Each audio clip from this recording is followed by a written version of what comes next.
What's going on everyone, and welcome back to the channel. Today I'm going to show you how to add a game manually to the Wand platform. Now it's very simple guys. All we're going to do is go up to the search bar here, search the game you want to add manually. So for me it's going to be Halo Infinite.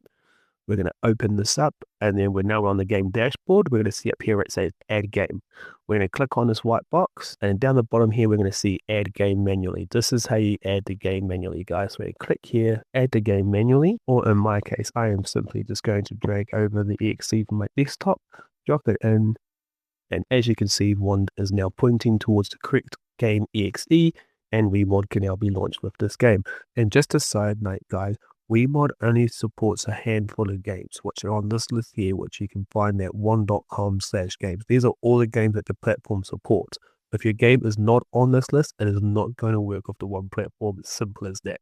The mods are only designed to work with these supported games. I hope you all enjoyed this and this helped. If you guys are still stuck and needing help with Wand, make sure to let me know in the comments below, and I'll try my best to help you all. Thank you all for tuning in, and I'll catch you all on the next adventure.